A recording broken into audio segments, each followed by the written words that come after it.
To this one kick of the ball by Didier Drogba. Yeah, it's the greatest night in Chelsea history. Champions of Europe at last.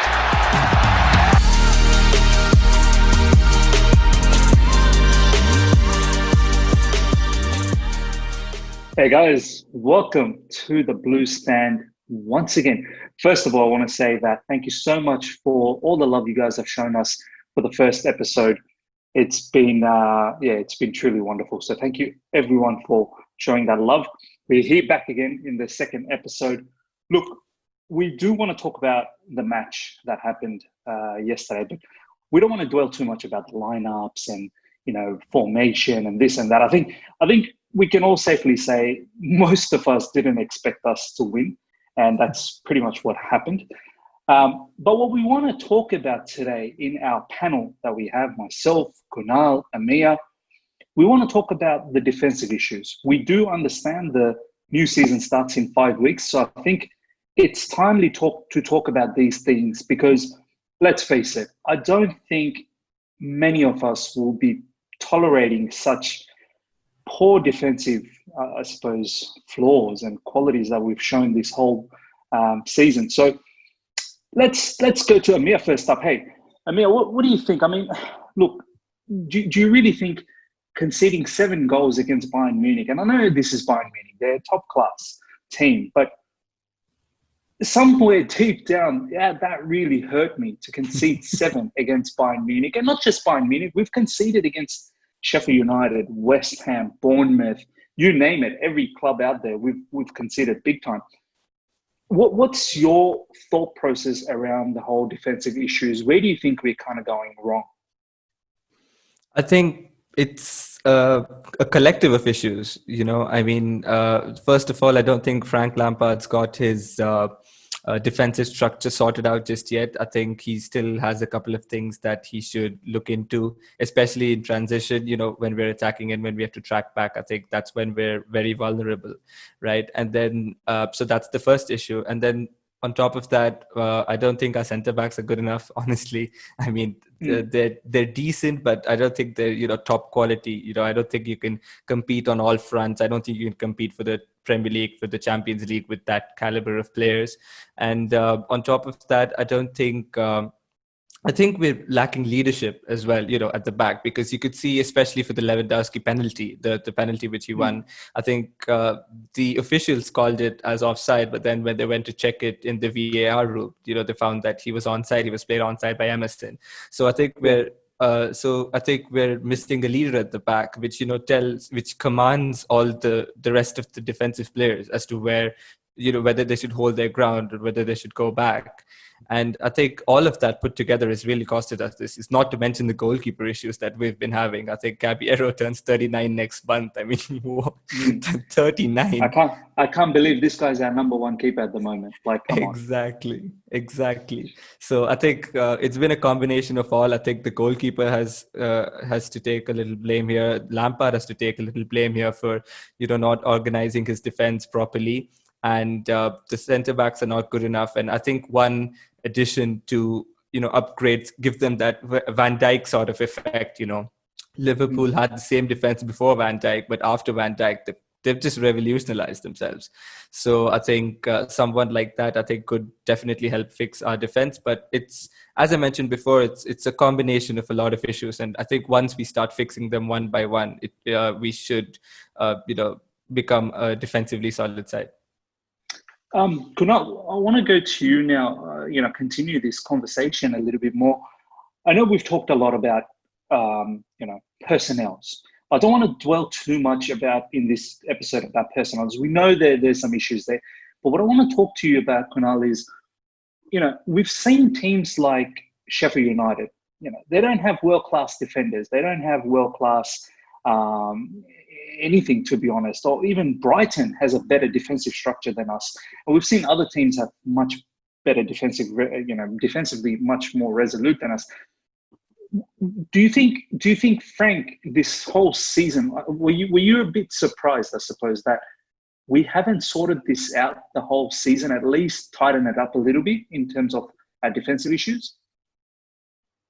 Yeah, see, so in the movie Forrest Gump, there was this very famous dialogue that life is like a box of chocolates. I think supporting Chelsea is similar to that. It's like a box of chocolate. You're never gonna know what you're gonna get. You might like it, you might hate it, but you just cannot, resist the idea of unwrapping and finding what you're gonna get. We as Chelsea fans, we are very expert and at changing the narrative. We have expertly, labeled this period of inconsistency as a roller coaster ride. We have, yeah, man, like what a roller coaster ride this season has been. We do not label it as a inconsistent season. Sometimes when Yeah. we look at the Chelsea team, there's not much of a shape or structure. There's just vibes. You know, a bunch of 11 guys running around. Just vibes. Man, there's no real shape or structure. It's just vibes. So I know we're not going to dwell too much on the last game, but having said that, do you really expect Chelsea? It's a Chelsea team, man. You really expect us to get annihilated like that? No. And with I that, I mean, think that was Lampard has embarrassing. done. Honestly, that was Yeah, man. embarrassing. We as Chelsea fans, we're not, we do not usually tolerate such sort of a beating, I guess. But yeah, so a bunch of inexperienced players and whatnot. So let's just move out of that conversation. Now with personnel, I think that's a dead conversation. We all know that we do not have centre backs that are good enough, or even the whole back line needs major surgery, including the goalkeeper in that category as well. Now, what I also think is that not much emphasis is put on the fact that Lampard's Yeah. inability to tactically be proactive. Yeah. So yeah, so the biggest example I saw about that was Arsenal game in the FA Cup final, and those constant that were made by Aubameyang, late runs by Aubameyang, and he was getting behind the defense with so much ease and didn't really do too much about it. And that's where the leadership comes into play. So Yeah. we have a manager who's quite inexperienced at the moment. Yeah, he's shown some really promising signs, but when he needs when he is in the deep end, he needs support of the leaders that are in the team. And we have Azpilicueta, who is very enthusiastic, and he celebrates like a madman when he score a goal. But when we are actually in trouble defensively, you really see him, pushing people around and grabbing the game by the scruff of the neck and getting a hold of his fellow defenders and now asking them what to do. It's a very simple game, football, when you think about it. Bunch of guys trying to kick a ball in the back of the net. And how, when you get the basics right as a defender, you barely need to be good at anything else like ball playing ability, the crossing ability, the positional sense. You need to be able to, win your aerial duels, and you need to know when to tackle and when to stay on your feet. And Mm. that's pretty much it, to be honest. Why we try and make it look so much complex? Chelsea defense in the past has never been about these guys who were able to dribble. They were getting past their man. Even guys like Ivanovic, Cherry, Carvalho, even Gary Cahill. You don't need you don't need these technical guys that new breed of centre backs. You just need to keep it easy. But unfortunately, that has been the biggest Achilles heel for Yeah. Chelsea. We're not able to do the basics right. And when it comes to out of the ordinary stuff, even our defense, including our midfield, including our attack, they're all extraordinary in certain areas, which you do not Mm. expect from them at their age group and whatever. But when it comes to doing the basics right, I think that's been the major Achilles heel. We as a defensive four are not able to do the basics right, and that's where the personnel change will obviously make a difference. But again, Lampard will have to be a little bit more proactive as well. I think that has to be No. a certain area of concern. No. Well said. I think. Look, I completely agree with both what you guys have said, Ameya and Kunal as well. I want to now touch on. There's a lot of focus been on our back four. Sometimes back five, whatever the case is, what Lampard wants to play. I do want to also talk about the midfield, where I feel a lot of the issues start from midfield as well. Like yesterday, there was it the second goal, I believe, where Kovacic tried to, he got the throw in he got the pass from the throw in, and then he was absolutely pressed maximum, and the ball was stolen from him, and it ended up being a goal. and I'm not having a direct go at Kovacic here. I'm just saying that I don't think it's all in the back four or back five. I think the issues lie within that midfield as well, where I know it looks all gorgeous. Kovacic, Jorginho, Kante, it looks, oh yeah, that looks great. Every time that tweet comes out in social media or any post or whatever, everyone's so excited. Look at that midfield, so great. But in all honesty, and this is what I want to talk to, I'll go to Ameya first. I mean, I don't feel very confident with that midfield defensively as well. I think a lot of the issue starts from how frail that midfield is as well. Exactly. I think at the beginning of the season, there were a couple of accounts on Twitter, who were saying that our midfield is very imbalanced. And I think they're spot on, right? Because on paper, you look at the quality of the players, and that's excellent. Kante is a world-class player. Kovacic is an excellent player with the ball at his feet. Jorginho is once again excellent at controlling the tempo of the game, if you will. But none of them have that destroyer aura around them, right? You look at all the other teams. You look at Manchester City, for example. At first they had Fernandinho, and now they have Rodri, right? I mean, I know that Jorginho outperforms Rodri and Fabinho and Fernandinho, for that matter, with regard to the defensive statistics, right? Because I think he has more interceptions, more tackles, more everything. But the important thing here is that he doesn't have the capability to destroy the opposition, right? I think that's what Lampard wants, and that's what we need at the moment. We need a player there who, it doesn't matter how he plays the rest of the game, right? But when the opposition are on the counter, or when they have a goal scoring opportunity, right? When we lose the ball in a dangerous area, he is the player who will just simply go and then trip the guy who has the ball and then give them a free kick, right? Or stop the play, or put in a harsh 50-50, and sometimes the referee might just overlook it, and we get the ball back. And that is what basically make it dirty. Exactly, like slightly dirty, borderline, bend the rules a little bit. And that's what we're missing this season. I think in the last video, Kunal mentioned about how Jorginho tries to pull down, ask for the shirt of the opposition player when he's asked to foul someone and whatnot. And I think that's the problem. I think Kante, Jorginho, Kovacic, all of them, they're really nice, not exactly nice, but they're not exactly physical.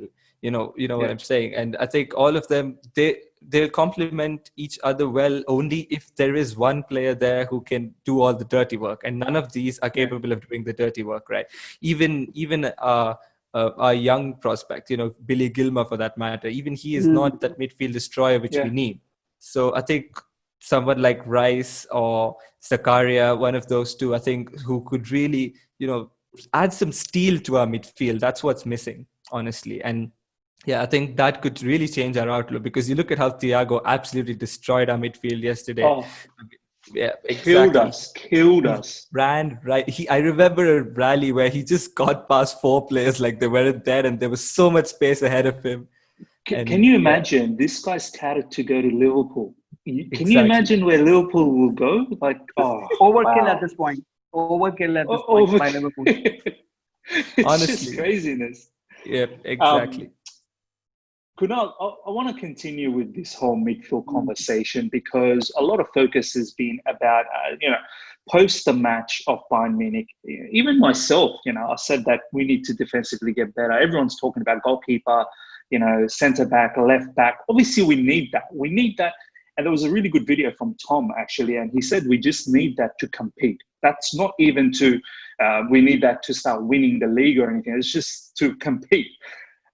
So, Kunal, what I want to ask you is that, how important is it actually to get the destroyer that Ameya is talking about? I know we've got Kante, and lots of our fan base loves Kante. I love Kante, but let's be honest. I think Kante, without a Matic next to him, or like what Ameya was saying in Man United with Man City, the Fernandinhos, and even Man United with the McTominays.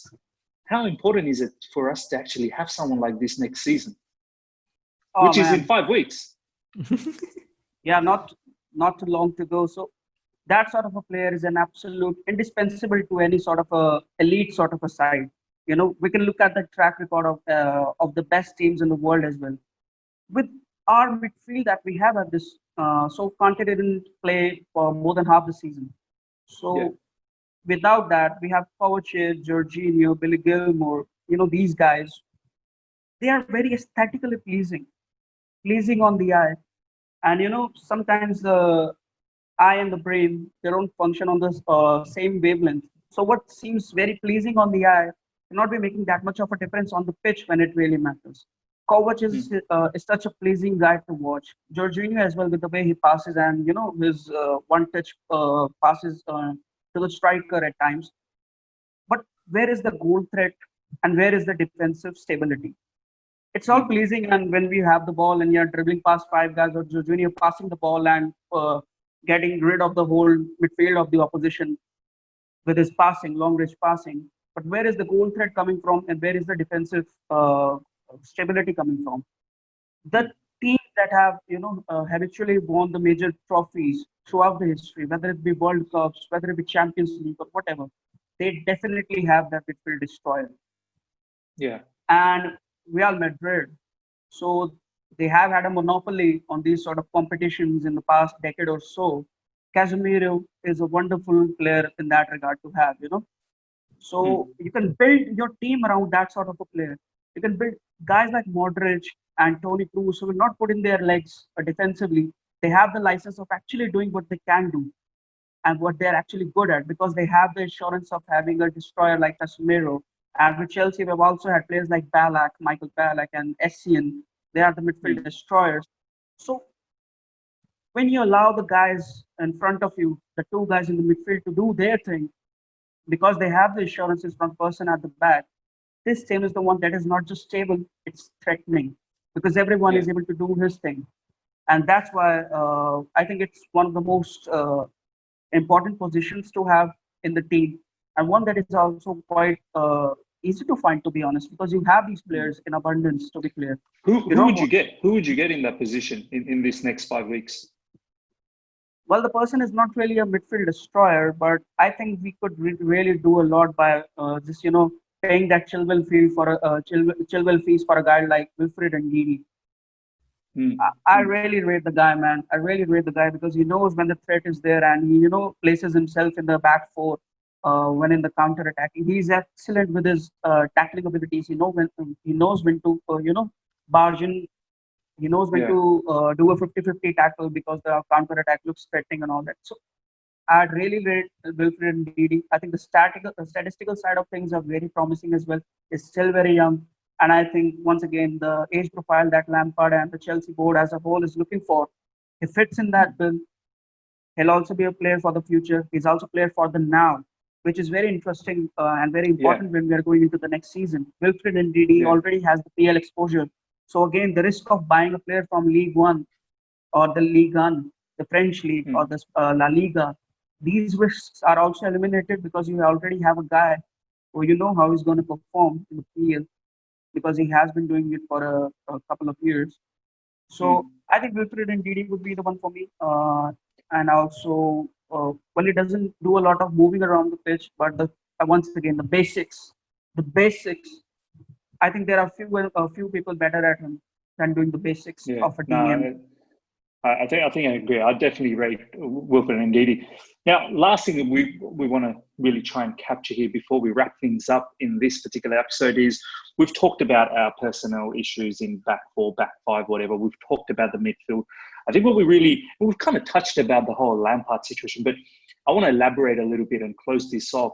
I feel Frank Lampard lacks someone in his assistants, managerial staff room with that defensive knowledge. I feel like this whole season, he's had a long season, mind you, and I feel like he's not really understood or completely gathered what it requires to be resolute in defense. You look at some of our previous managers, defensively, we've always been solid. We all laughed about back then, park the bus. I wish we parked the bus a few times this season, to be honest, because I miss it. So, Ameya, what I want to ask you, and then we'll go to Kunal after this, is how important is it, I suppose, Frank, to have the right resources to start really putting some good defensive tactics in the team. Yeah, I think that's really important, right? And as you mentioned before, there is someone who probably lacks the defensive knowledge in his coaching stuff. And I saw a lot of people asking John Terry to come back, but I don't think he would be interested in joining as the assistant manager. I'm pretty sure he thinks he's capable enough to be the manager of Chelsea one day. Should Lampard, let's hope not, but should he, depart Chelsea Football Club as the manager. So, but I think every manager, over a period of time, especially one who's come up from, after a lot of from the lower leagues or whatnot, every manager has a set of backroom staff, right? Which they basically entrust their life with, right? I mean, the manager who is in the spotlight is successful only because the coaching staff at the back do their job properly. Absolutely, well said. So I think Lampard he's very inexperienced, right? And last season as well, he joined Derby County, and I think he poached Jody Morris from us. I think Jody Morris was still our under 23 or our reserve team manager, and he took him right from there and then made him his assistant, and then took a couple of guys like that, and then he formed a team, right?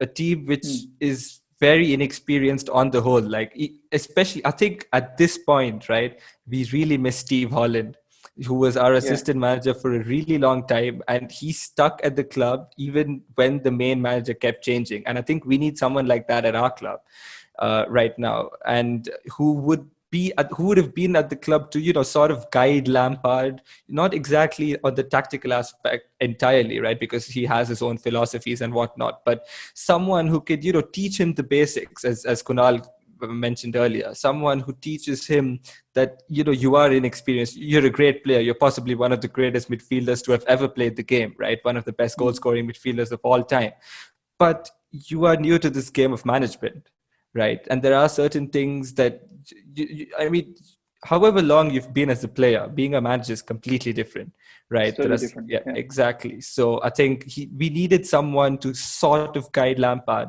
on that regard. But I think Lampard has the ability to learn on his own. Hopefully, he can learn from his mistakes this season, and hopefully when he's given the right resources, as you mentioned, probably he could look into it, and hopefully he fixes up the defensive structure, because it is a cause of concern, right? Because there's been no improvement whatsoever from the beginning of the season. So I think let's hope that if we can get the players which he asks for. I mean, that is another thing to consider, actually. Sorry if I'm elongating this thing, but no, that's fine. Yeah, but I think that a major part of a manager joining a club is he has a fit idea in his mind, and he wants a particular set of players, right, to play his style of football. But this season he was just given whatever was left at the club, right? And he wasn't allowed to sign anybody, of course, because of the transfer ban. So I think that he doesn't have the players in the academy as well, and in the first team as well, who are suited to his style of football. He wanted to play the two attacking eight style, which we've been trying out recently from the beginning of the season, but he knew that it wasn't possible. You can't play Jorginho at the base and then have two attacking eights in front of him. First of all, we don't even have two competent attacking eights, right? Mason Mount is pretty decent, but Barkley is not exactly the best eight one can ask for. So I think when it all comes together, and when he finally gets an idea about what the players he can get and what the players that are willing to come to Chelsea, and then finally he puts the pieces of the puzzle together, and then hopefully once he gets the players he wants, we can see an improvement. But I think he has to be a little more astute when it comes to the defensive structure next season. Absolutely, Kunal. Let you have the final words, man. Like, so no disrespect, but I need your help. Can you guys really help me? What sort of role does Jody Morris actually plays in Lampard's squad, man? Honestly, I don't know. And I don't want to disrespect as well. I know a lot of people could. Yeah, that's why I added that phrase before. Like, yeah, no disrespect, but like, is he the Mikel Arteta to Lampard's Pep? Is he the guy who's putting out cones? Yeah. No, Look at the guy man, putting but up cones in the training field. I But don't like, know. But I really rate Jody Morris, to be fair. I mean, I thought he was excellent with the I'm reserve squad. absolutely fond of the guy. I am Yeah, absolutely fond of the he guy. He loves he Chelsea to yeah, bits, and yeah. that's all I need from my man. But like, you remember the slump of Jose Mourinho post the 2015-16 sort of an era. That was the time when Mourinho had his, junior defensive coach departed ways after after an alliance of near about 13 or 14 years or something. That's when Mourinho was really, you know, getting that fame that brought him to Chelsea and other big major projects he was part of. I forgot the guy's name, but so it just goes to show that how important having a background staff behind the scene. Yeah. It also makes a lot of it also makes a significant difference. You know, having the guys who are not only aware of the manager and his tactics and his thought process about the way he wants to play football, but they are also very they have to be supported, and they also need to have their individual IQ as well, so that they can boost the manager's tactics as well, make him improve in certain areas as well, because you cannot be perfect in every regard. Yeah. If the guy behind you, just like an exam hall, the guy behind you who can help you out, in certain questions, you can just gain higher marks when appearing for an exam. You cannot get I know 100. this. I know this example very well. That's so that's where the role of having a background staff that is also experienced makes a difference, because once again, Lampard is not the guy who has come around at this phase of his career with 10 or 20 years of experience. He's also a guy who's learning on the job, so it makes all the more difference to have guys who have been there and have done it with some other managers, and they can put in their weight as well and make Lampard realize and make certain tweaks. Because yes, IQ can only go so far when you haven't done that previously, haven't been in a job. Lampard has very high IQ, but if I have a very high IQ, doesn't mean I can just simply teach a class in a subject that I have never learned before. Yeah. So I'm an automobile engineer, I cannot teach economics just because I'm very good in that. Yeah. Yeah. That's where I think having the guys would be really helpful. And Lampard doesn't have really a core 11 in his 11, a core team. The defense always keeps on chopping and changing. The goalkeeper situation is really an embarrassment for a club of Chelsea's stature. The way we have been able to forced our hands into trying out these different goalkeepers. So Lampard doesn't even have a core group of players in his 11 to choose from, and that's when the Yeah. stability comes into play. All the best teams in the world, either in the present or in the past or there ever will be, there will always be a definite structure to these 6 or 7 guys you're going to play each and every minute Yeah. whenever they are available. So that's where I think, background stuff and having a core 11 will No, make a true. difference. Yeah. Now, very well, good points made by all of you guys. And look, we'll wrap it up over here. I think we've covered everything that we wanted to cover off the back of that game. I know we didn't talk too much about that game because, as I said, not really much to talk about. We just want to forget that game. But guys, hopefully we gave you some sort of information about the whole defensive issues from back to the middle, some backroom stuff. And hopefully you got something out of it. Look, guys, please subscribe to our channel. We're going to try and upload twice a week with this particular panel, and we want to talk about anything and everything related to Chelsea, and maybe only any other football that are quite hot at the moment. So yeah, do tune in, and until next time, everyone, see ya.